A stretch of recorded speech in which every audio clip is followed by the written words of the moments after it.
Você que trouxe sua Bíblia, abra aí sua Bíblia no Evangelho de Jesus Cristo, segundo o que escreveu Lucas. Lucas capítulo 5. Se você não trouxe uma Bíblia, nem aplicativo, nem livro, não tem problema, acompanha a gente na projeção, contanto que você leia conosco. Lucas capítulo 5, versículos 4 e 6. Lucas 5, 4 e 6. Graças a Deus, você acompanha com a gente, certo? À medida que você for achando, seja na sua Bíblia ou no seu aplicativo, você, por favor, pode ficar em pé conosco, para nós lermos a palavra de Deus e termos a ela a honra devida, né? É a palavra de Deus que está sendo lida, aberta e compartilhada nessa manhã. Então, por favor. Lucas capítulo 5, versículos 4 e 6. Quem encontrou que está procurando aí, diga amém. Quem está bem perdido, fala misericórdia. Fala é muito, hein? Diz assim, gente. Tendo acabado de falar, Jesus no caso, tá? Disse a Simão, vá para onde as águas são mais fundas, e a todos lancem as redes para a pesca. Simão respondeu, mestre, esforçamo-nos a noite inteira e não pegamos nada. Mas porque és tu quem está dizendo isso, vamos lançar as redes. Quando o fizeram, pegaram tal quantidade de peixe que as redes começaram a rasgar-se. Amém? Coloca a mão no coração, essa é a tua palavra, Deus, que é viva, poderosa e verdadeira. O que nós te pedimos encarecidamente é que essa palavra fale conosco e nos convença daquilo que precisamos mudar e melhorar enquanto pessoas, enquanto servos de Deus. Eu repreendo todo o atrapalho, todo o embaraço, tudo aquilo que tente de alguma forma nos impedir de receber o que o Senhor tem para nós. Que não encontre lugar no nosso meio, mas que em todas as coisas o teu nome seja engrandecido e a tua palavra, Deus amado, seja recebida em uma terra fértil para produzir, germinar e dar frutos. Eu entrego esse momento nas tuas mãos, dá glória ao teu nome, porque tudo aqui é para a tua glória. Assim nós oramos em nome de Jesus, e quem concorda com isso, diga amém. Amém. Pode sentar no seu lugar.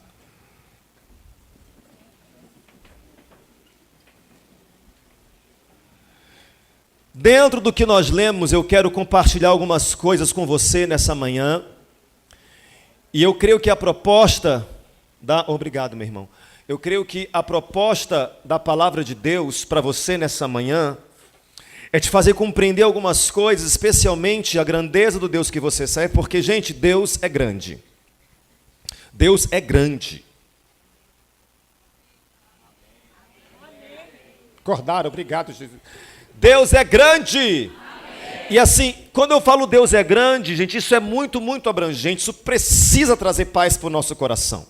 Porque saber que Deus é grande me faz descansar nele quando as coisas são maiores do que eu.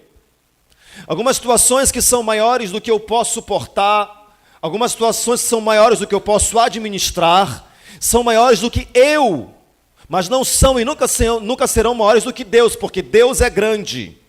Deus é grande. Situações que limitam você, situações que impedem você de repente, dar um passo para frente, porque lembram de quanto você é limitado, de quanto você é pequeno. Lembra, você é limitado e você é pequeno, mas Deus é. Se tem um versículo que me chama a atenção sobre a grandeza de Deus, é um versículo que tem na Bíblia que eu não consigo nem imaginar aquilo que ele consta.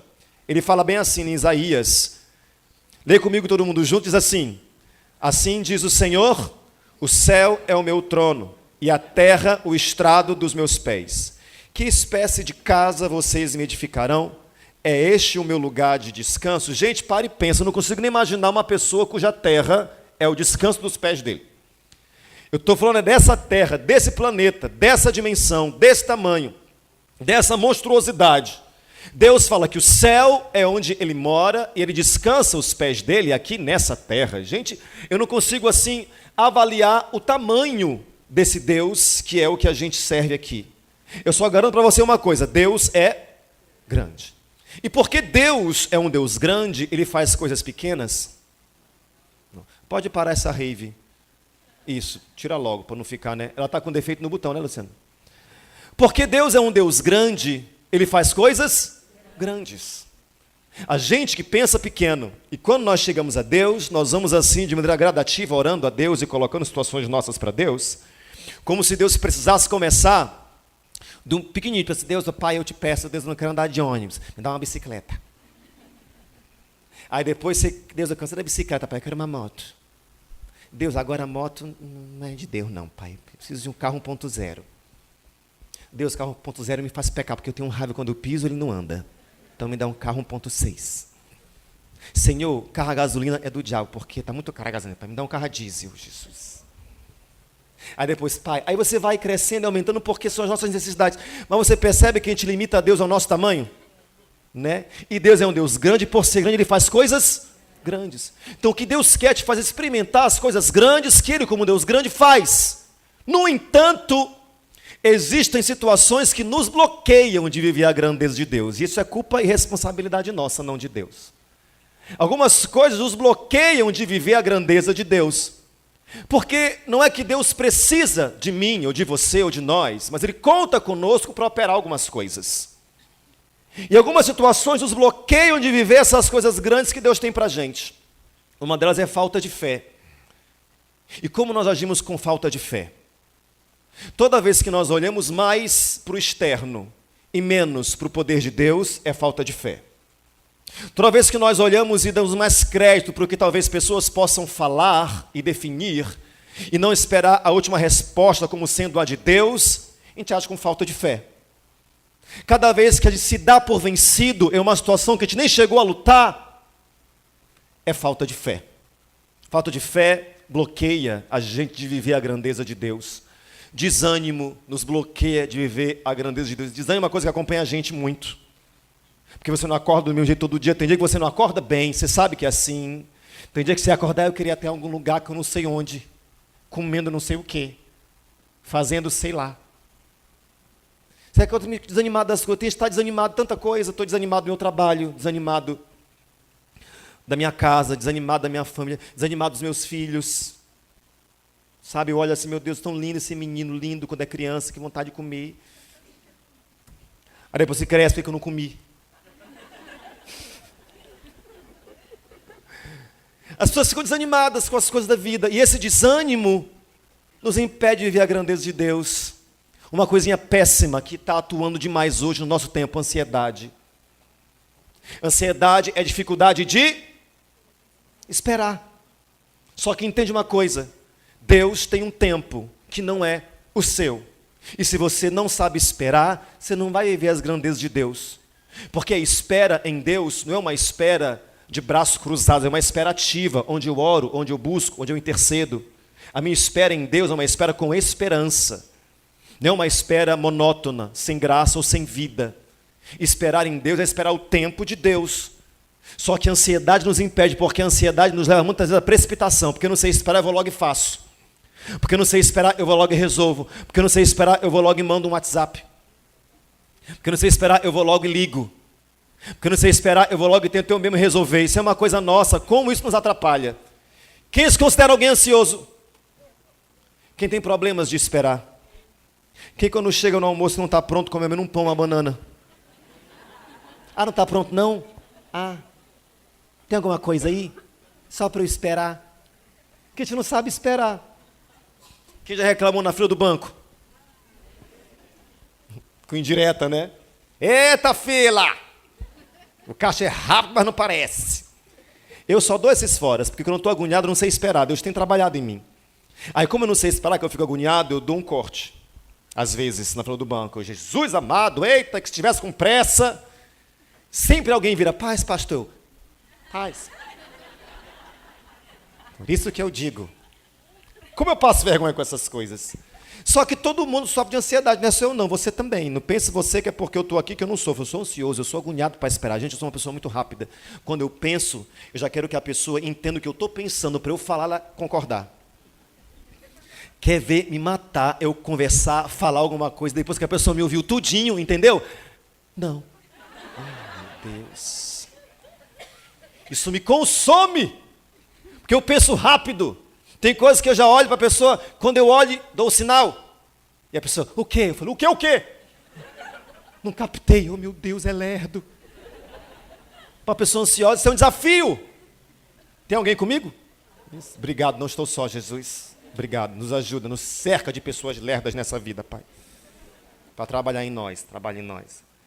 Só que a ansiedade nos impede de viver a grandeza de Deus, porque com Deus você precisa aprender a esperar. Quanto mais você não sabe esperar, mais você espera. Porque Deus segura. Deus prende mesmo. Senhor, não, enquanto você não aprender a esperar, Ele não faz. Está tudo pronto para ser liberado sobre você, tudo organizado, porque Deus é um Deus de surpresas e não é surpreendido nunca. Está tudo preparado. Pastor, o que falta? Você deixar de agonia. Você aprender a esperar. A ansiedade nos atrapalha de viver a grandeza de Deus. Incredulidade nos atrapalha de viver grandezas de Deus. Mais disseram, mais está comprovado, mais saiu no papel, mais é assim. Incredulidade nos impede de viver a grandeza de Deus. E provavelmente a que Jesus mais se depara dentre essas situações que nos impedem de viver a grandeza de Deus, a que Jesus mais se depara é essa que nós acabamos de ler, que para te entender, vamos à história. Eu sempre conto um pouco daquilo para poder chegar onde eu quero, você está acostumado aqui. Né? Quem está aqui pela primeira vez, seja bem-vindo. A gente sempre faz um apanhado um pouco da história para chegar onde eu quero. O que nós vimos aqui se dá em torno de duas figuras principais, que é Jesus e o apóstolo Pedro. Pedro. Alguém já ouviu falar de Pedro? Você conhece Pedro? Bem. Ou só ouviu falar? Vamos aí aqui, Península Repórter. Então, Pedro, quem foi? Como se alimentava? O que vestia? Quem era Pedro? Às vezes nós conhecemos personagens bíblicos que a gente ouve falar, mas não conhece bem. E legal é saber quem é aquela pessoa. Quem era o apóstolo Pedro? O apóstolo Pedro era casado. Porque a Bíblia fala que Jesus curou a sogra dele. Como ele ficou com Jesus depois, eu não sei. Porque Jesus curou a sogra.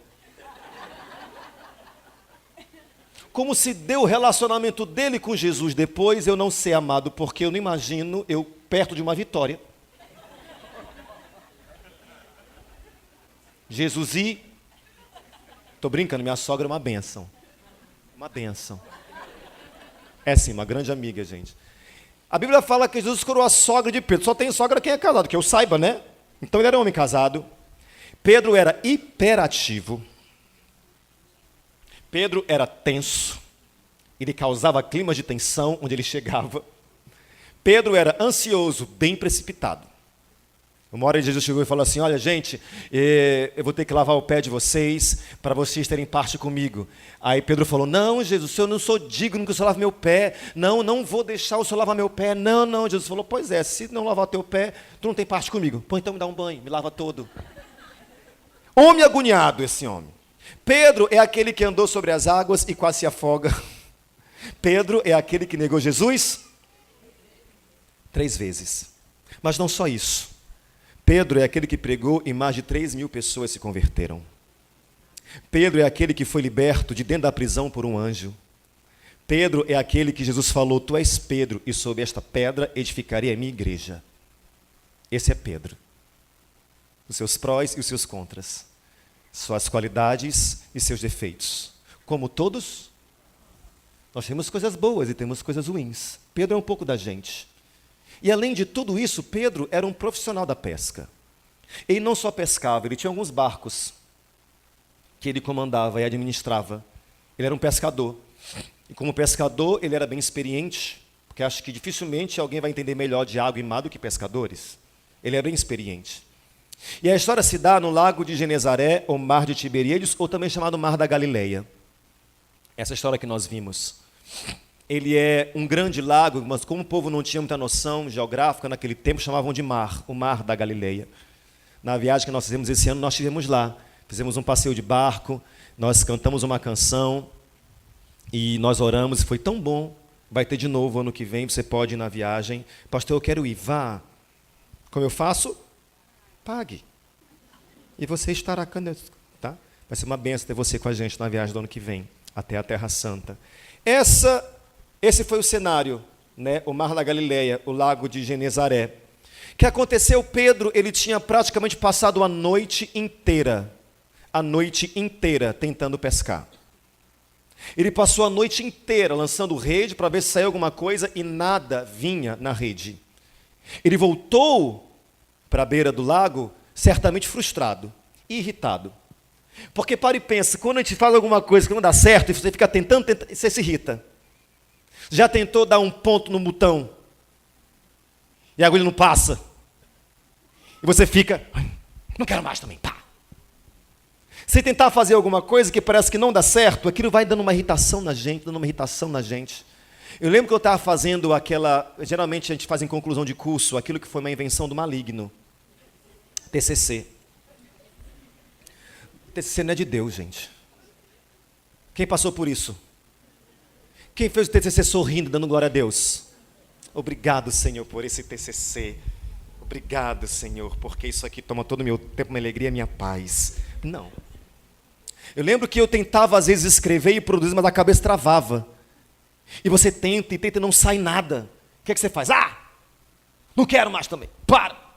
Quando você vê que não está dando certo, não está prosperando o que você está tentando, você se irrita. Pedro passou a noite tentando pescar e não conseguiu nada. E voltou para a beira do lago. Chegou lá certamente frustrado e irritado, porque a pessoa que não consegue, com sono, eu com sono não sou legal, mas pior com fome. Irmão, não converse comigo se você me vê com fome. Não quero me contar a história da sua vida se eu estiver com fome, irmão, porque eu não sou legal. Eu com fome no raciocínio. Alguém comigo? Eu fico irritado com fome, dá-se uma agonia. Não é de Deus não, isso aqui. Algumas pessoas é sono. Quem é sono? Você com sono não é legal. É minha esposa com sono. Sim, não, talvez. Vixe, vamos dormir. Alguns é fome, alguns é sono. Imagina o Pedro vindo de uma noite frustrada inteira, tentando pescar e não conseguindo nada. A noite acordado e não conseguindo nada. Aí ele chega na beira do lago e ouve Jesus falar, Pedro, volta.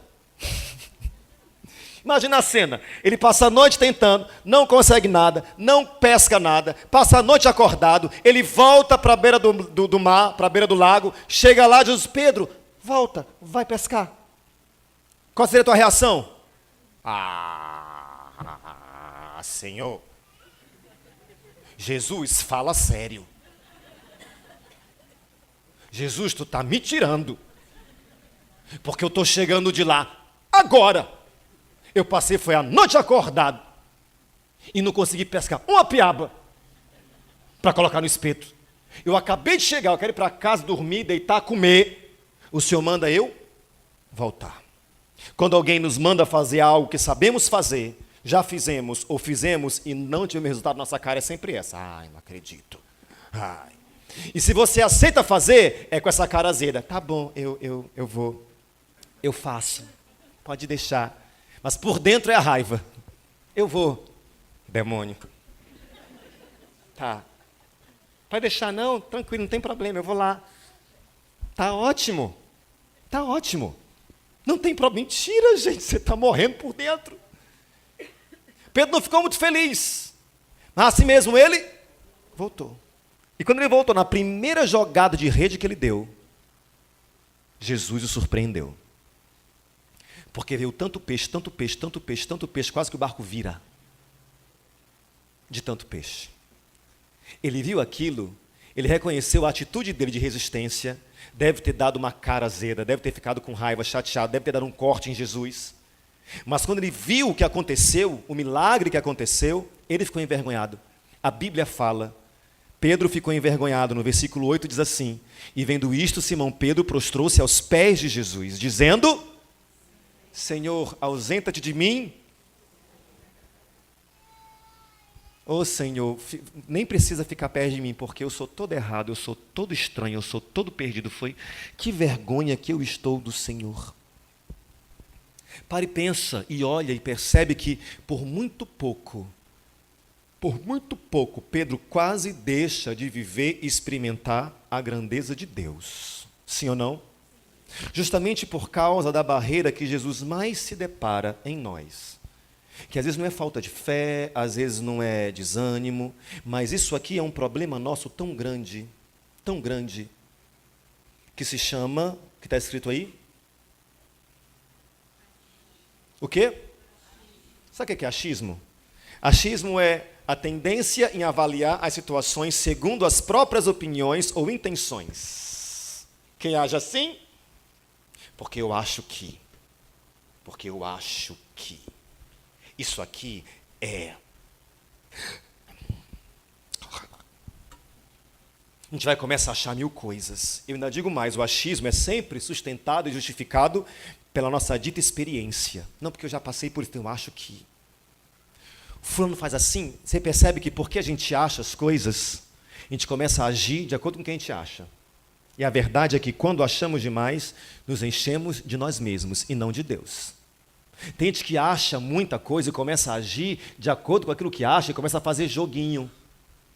Não, porque se eu não falar, eu dobro a pessoa. Vou dar um gelo. Porque eu acho que se eu der um gelo, vou bloquear. Vou ignorar. E quando vier para mim, amor, amor, não te conheço. A gente começa a achar as coisas e fazer de acordo com o que a gente acha. E o resultado disso sempre vai ser frustração, desânimo e irritação. Percebe que é normal para a gente assim, ó, eu acho melhor fazer assim. Eu acho. Por minha experiência, eu acho que acontece ou não? Ó, eu acho que essa pessoa merece mesmo Porque eu acho que tem que ser assim, porque sempre esse eu acho acompanha muito a gente. Muito a gente. E geralmente achamos que a culpa é do outro, geralmente achamos que o que fizemos foi suficiente, geralmente achamos que sabemos o que fazer, achamos que decidimos o certo baseado nas nossas experiências. A gente acha muito. Porque a gente passou, porque a gente viveu, porque a gente experimentou, então eu acho. E pode perceber que a gente ora pedindo para que Deus abençoe o que a gente acha. Deus, isso aqui, Deus, eu estou vendo que é uma porta aberta. É? Você nem perguntou para Deus se é. É uma porta aberta, pai, então vai na minha frente e abençoa. Porque eu acho que.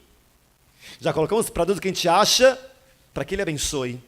Mas nem perguntamos se é o que Ele tem para a gente, ou se Ele vê que é o melhor para nós. Agora, mesmo que Pedro tenha achado alguma coisa, por quê? Por que ele experimentou uma tamanha provisão de Deus? E como que eu e você, como que nós poderíamos experimentar essa provisão de Deus? Porque a gente acha muito, sim ou não? Normal. A gente viveu situações, nós passamos por realidades que nos fazem ter uma certa experiência e nos fazem achar muita coisa. Eu acho que, eu acho que, eu acho que, eu acho que, eu acho que. Mas mesmo assim, mesmo tendo essa dificuldade em nós, como que eu poderia viver e experimentar essa provisão, esse milagre, esse agir de Deus na minha vida, embora sendo eu como eu sou? A própria Bíblia, no que nós lemos, nos dá algumas dicas muito legais. Eu quero que você entenda isso, porque se você entender, guardar e colocar meu irmão, você vai sair daqui nessa manhã preparado para viver coisas grandes de Deus na tua vida. Eu não estou dizendo isso, sabe, como o que eu acho. É como a Bíblia mostra e revela para a gente. Porque a palavra de Deus não mente. Deus não mente. A Bíblia fala no que nós acabamos de ler. Tendo acabado de falar, Jesus disse a Simão, Pedro, vá para onde as águas são mais fundas e a todos lancem as redes para a pesca. O que está escrito aí, sublinhado? Vá para onde as águas são mais... Gente, quando é mais fundo, mais eu fico submerso. A nossa intimidade, o nosso nível, o seu nível de intimidade com Jesus, lhe proporciona experimentar prodígios que só Ele pode operar. Quanto mais íntimo de Jesus você está, mais você consegue experimentar coisas grandes dele para você. Só que entenda que intimidade é fruto de convivência. Tem pessoas que você acaba de conhecer, até falar você fala diferente, para causar uma boa impressão. Fulano, você pode fazer, por favor?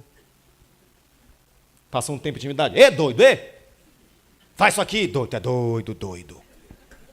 Fica leso. Aí dê R$1, mas não dê. Você vai visitar as pessoas de primeiro, você entra, senta na sala todo arrumadinho. Os namorados aí, quando começa a namorar, tudo comportadinho na casa alheia. Irmão, passa um tempo. O que tem para comer aí? Sobra comida? Intimidade vai te fazendo entrar em espaços da casa e da vida da pessoa que ninguém tem acesso. Mas você tem porque você tem intimidade. Intimidade é fruto de convivência. Não dá para ser íntimo de Jesus apenas em momento de culto. Seria uma vez ou 2 vezes por semana. Ser íntimo de Jesus é todo dia. É você acordar, Jesus, bom dia, o que temos para hoje? Não, isso eu não quero, mas não interessa, eu não quero, importa o que o Senhor quer, então me faz viver assim mesmo. Ser íntimo de Jesus. Convivência. Agora, pastor, tudo bem, beleza, eu quero experimentar essas coisas mais. E eu quero essa intimidade, mas como é que eu vou saber que eu estou avançando no meu relacionamento com Deus? Como é que eu vou saber que eu estou cada vez mais íntimo de Jesus? Nós temos dicas disso. Quem sabe você imagina 1000 coisas, né? Será que eu vou começar a ver? Meu irmão, eu não quero ter esse dom de visão. Alguém quer ver essas coisas que ninguém consegue ver? Alguém quer ver o mundo espiritual? Eu não quero. Não quero. Porque não vai ver só coisa boa, vai ver coisa ruim também. Ah, não basta o povo que é vivo, de carne e osso, que a gente vê, que se assusta, imagina. Imagina o mundo espiritual, tem uns que você olha, desconjure, meu pai. O mundo espiritual é pior. Agora, pastor, como é que eu sei que eu estou avançando no meu relacionamento com Deus? Primeira coisa, a oração flui com mais facilidade e propriedade. Você consegue orar com mais facilidade. Você ora mais assim, flui. No começo, você orava para sair uma palavra. Alguém já experimentou isso? Você orar a Deus, Pai. Oh. Eita Deus. Pai. Deus que é Pai. Pai, Tu és Deus. Oh, papai. Amém. Não rola. Você precisa que pessoas orem para que você acompanhe. Alguém passou por isso? Todo mundo não sabia o que falar. Parece que enrola quando você começa a querer orar. Não sai. Você perde as palavras, você confunde as coisas. Tem gente que se confunde quando vai orar. Deus eu te abençoo. Deus eu te abençoo, gente. Jesus abençoa meus pecados. Está repreendido, abençoa meus pecados, gente. Não existe essas coisas, sabe? Tem gente que ora errado. Deus amado, essa pessoa entrega na tua mão. Pai, tu sabe como ela me faz mal. Mata ela. Não. A gente ora tão confuso às vezes. Você não sabe orar, não sabe como orar. E você já passou por isso. Só que à medida que você vai se aproximando, se inteirando e criando intimidade com Jesus, a tua oração vai fluindo. E quando você percebe, você ora. Deus, obrigado por esse dia, obrigado por essa manhã, Deus, obrigado por isso. Vai na minha frente, prepara o caminho. Você fala, nossa, eu acabei de orar, eu orei legal. Você percebe quando a tua oração vai fluindo com mais naturalidade. Aquela história que eu já falei para vocês 1000 vezes do rapaz lá do Everaldo. Eu falei o nome dele. Não, hoje ele é pastor de Deus. Lembra que eu falei que ele viu no mundo de drogas? Lembra? Que a primeira vez que ele for orar com a gente, Pai, Deus, olha, eu falei, Everaldo, ora aí para a gente ir embora para casa, tinha acabado de ensaiar uma peça. Eu vou falar porque para mim é o exemplo que eu mais tenho assim na minha mente. Ele pode orar? Ele falou, pastor, todo mundo, pastor, ele não sabe orar, sabe, menino, ele está entrando agora. Deixa ele orar. Ele, Pai. Nem o pai falou, Deus, cara, tu é muito doido. Eu quero aí te pedir que tu leve a gente para casa em paz. Livra nós dos malacos. Fecha o corpo da gente da chuchada. Vai protegendo todo mundo aqui. E nos faz chegar em casa tudo inteiro. Eu oro aí no nome do considerado. Que era Jesus. Passou 4 meses. A gente estava na mesma peça ensaiando. Eu falei, Everaldo, ora aí, todo mundo. Eu falei, vi, já pedi de novo para ele orar. Deixa ele orar, gente. Passou 4 meses de intimidade e convivência. Ora aí, Everaldo, Deus, obrigado por esse ensaio. Deus, nós te louvamos, te bendizemos. Te peço, Senhor, nos leve em paz, guardados em segurança. protegidos por ti, nos livra de todo mal, nos guarda, nos torna invisíveis aos olhos do maligno. Eu olhei e falei, gente, orando melhor do que eu. Isso é fruto de intimidade e... Como é que você ora hoje? Do mesmo jeito? Não tem alguma coisa errada. Você continua perdido nas palavras, Deus, o senhor vem aqui, então olha aí. Não é assim. Tem gente que quer resumir a oração, Deus, tu sabes de tudo, então é isso. Não é, gente. Eu comentei com vocês que a gente pega, no final do ano tem um projeto de vida, né? Em dezembro que a gente ora pelo projeto de vida, para você colocar os seus propósitos de alcance para o ano que vem. Aí uma irmã pegou aqui de mim o projeto de vida do papel que a gente tem que escrever em casa, com calma, tranquilo. Ela pegou e me devolveu em 5 minutos. Eu falei, já, amada? Eu falei, já, pastor, está aqui. Eu falei, tá, tu escreve rápido. Eu falei, eu não queria abrir o papel, irmãs, eu não queria. Eu falei, o que ele escreveu em 5 minutos? Ela colocou bem grande na folha assim, tudo. Família, tudo. Emprego, tudo. Não sei o quê, tudo. Pastor, eu estou orando por tudo. Eu falei, minha irmã. Ora por tudo porque Deus vai e filtra. Ele sabe que é melhor. Hoje. Invenção sua. Ora. Cria hábito de orar. Cria hábito de orar. Como é que eu sei que eu estou ficando mais íntimo de Jesus, pastor? A Bíblia se torna menos confusa, porque há um tempo atrás você não entendia nada. Hoje você consegue ler e entender melhor. Acontece com você? Parece que essas coisas fazem mais sentido.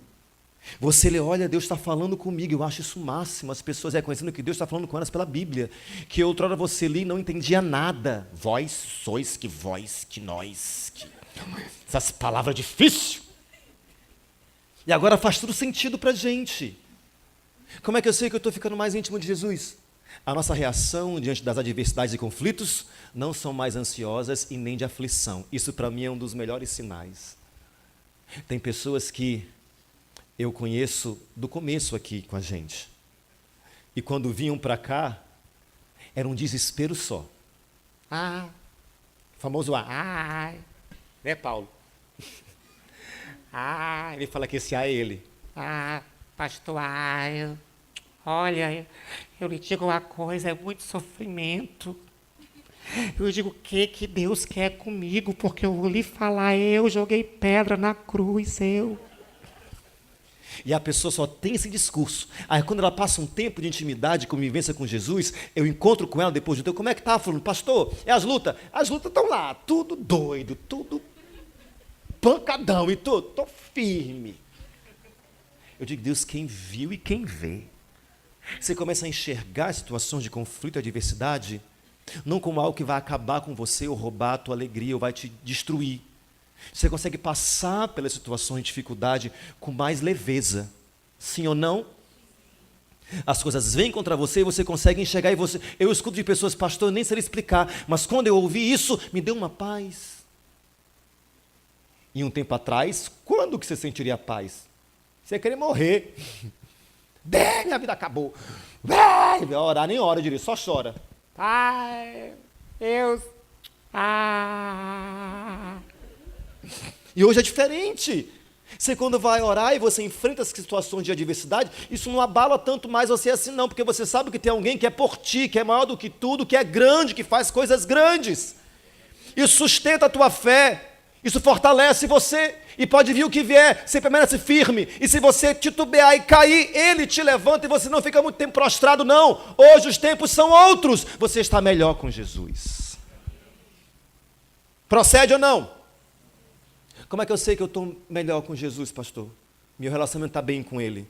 Nós não perdemos mais a nossa paz e a nossa alegria com tanta facilidade. Quando você ouvia as coisas, ou lia pelo WhatsApp, a raiva que dava.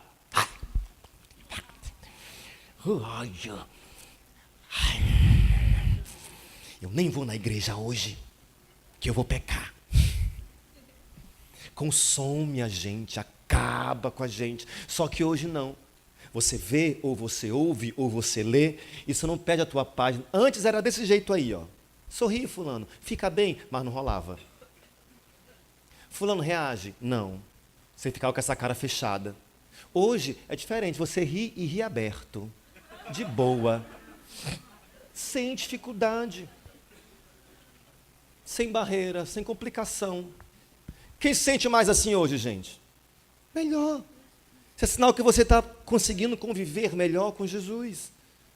Como é que eu sei que eu estou convivendo melhor, que eu estou tendo um relacionamento mais aprofundado, pastor? Hoje você sente que sabe aproveitar mais a vida e as oportunidades. Você não é mais uma pessoa pesada, complicada, cheia de neura. Hoje você vive melhor. Porque você entende que quanto menos de mim, melhor. E quanto mais de Deus, ainda melhor. Porque para ter mais de Deus, você tem que diminuir. Tem que diminuir. Uma das maneiras que você vai entender que eu estou encaminhando para viver coisas grandes de Deus na minha vida, pastor, é quando você começa a perceber que o nível de profundidade é mais fundo. Deus falou, Pedro, vai para mais fundo. Quando eu sinto que eu estou indo para mais fundo, que eu estou melhorando o meu compromisso, o meu entendimento, a minha visão, a minha oração, eu estou numa situação mais íntima de Deus, do Senhor Jesus. Isso me favorece viver coisas grandes de Deus. E o segundo ponto é, o Simão respondeu assim, mestre, nós nos esforçamos a noite inteira. Imagina o Pedro falando isso, Jesus, a gente passou a noite inteira e não pegou nada. Aí ele falou o quê? Lê para mim o que está aqui sublinhado em maior.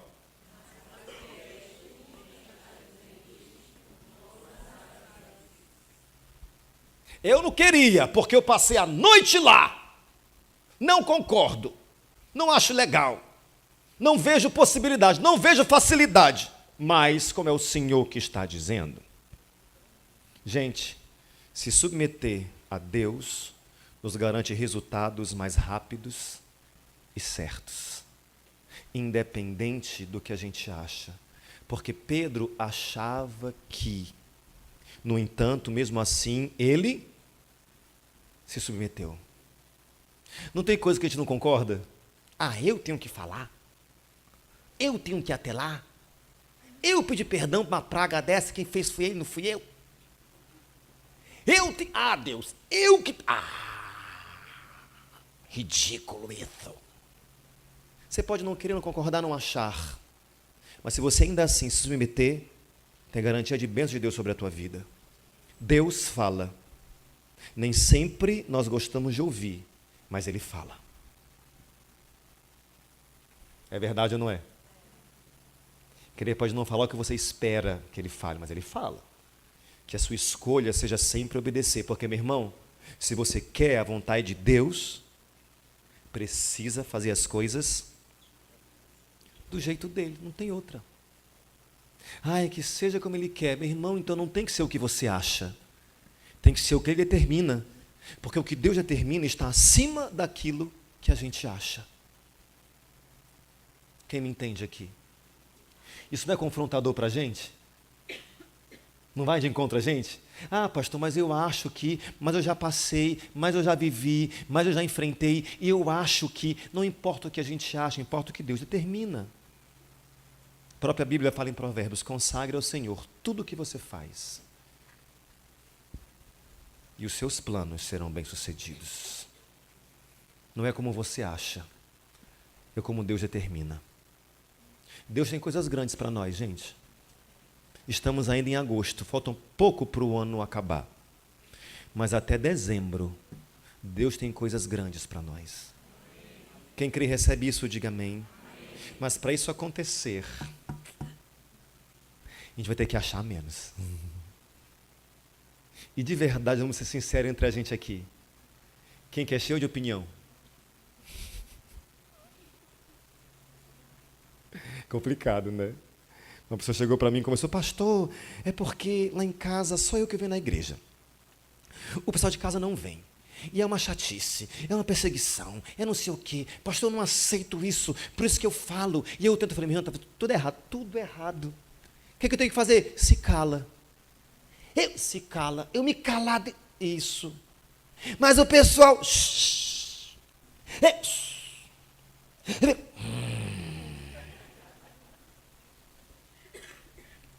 Pastor, o senhor não sabe. Porque eu convivo, porque eu conheço, porque eu sei quem é, então eu tenho experiência nisso, então eu acho que... Experimenta não fazer o que você acha. Se cala e deixa Deus fazer alguma coisa. Está todo mundo aqui, da casa dela. Todo mundo, viu? A mãe, o esposo, o filho, que é adolescente, o irmão e a nora. E o esposo dela veio aqui, feliz, com a sogra. Deus trabalha. Você vê essas coisas? Deus opera. A gente que tem que achar menos as coisas. Eu acho que não vai funcionar. Eu acho que eu tenho que fazer assim. Eu acho que o melhor é, antes de você achar alguma coisa, porque tem que ser mais de Deus e menos de... Então, antes de você achar alguma coisa, Senhor, o que o Senhor acha? E me conduz aí. Ele vai te confrontar muitas vezes. Porque Ele fala. A gente não quer ouvir, mas Ele fala. Escolha fazer como Ele te orienta a fazer. É a melhor saída sempre. Quem me entende, diga amém. Quem sente que precisa, sincero, entre você e Deus, quem sente que precisa, de verdade, você precisa achar menos. Você é carne de pescoço. Como eu acho, eu vou lá e faço. Eu vou lá e converso, eu vou lá e resolvo, eu vou lá e decido, eu vou lá e... Isso não é garantia que vai dar certo, gente. Vamos falar com Deus? Fica em pé no teu lugar.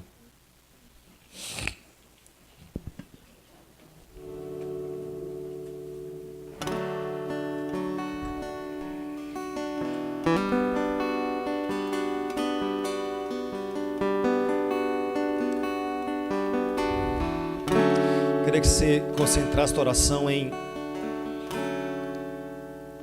alguma situação ou circunstância ou realidade que realmente necessita de uma grandeza de Deus agindo para ser solucionada. Alguma questão, situação, realidade que precisa da grandeza de Deus, que opera milagres, que transforma corações, que abre portas, que traz renovo, restauração. Alguma coisa que você reconhece que precisa da grandeza de Deus para que possa uma solução brotar. Aí, colocando e pensando nisso primeiro, nós vamos já orar em relação a isso. Mas nós vamos só orar entregando na mão de Deus para que Ele opere com a grandeza dEle, mas para que a gente ache menos, interfira menos. Pare com esse pensamento, com essa opinião que é muito superior, porque eu acho que, porque a minha experiência, porque eu sei que você é experiente, porque eu sei que você viveu coisas que ninguém viveu, então isso torna você mais experiente do que eu em muitas áreas. Mas quando o assunto é um agir e um operar de um Deus soberano, sinto muito, a tua experiência não conta muito, mas o que Deus determina conta, e conta demais.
te apresentar situações, realidades, circunstâncias que precisam do agir da tua grandeza.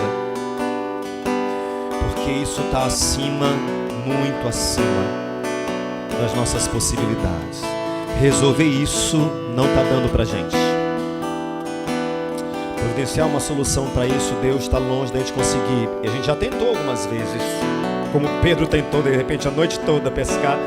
Nós já tentamos algumas vezes solucionar isso, Deus, em conversas, em atitude, já tentamos solucionar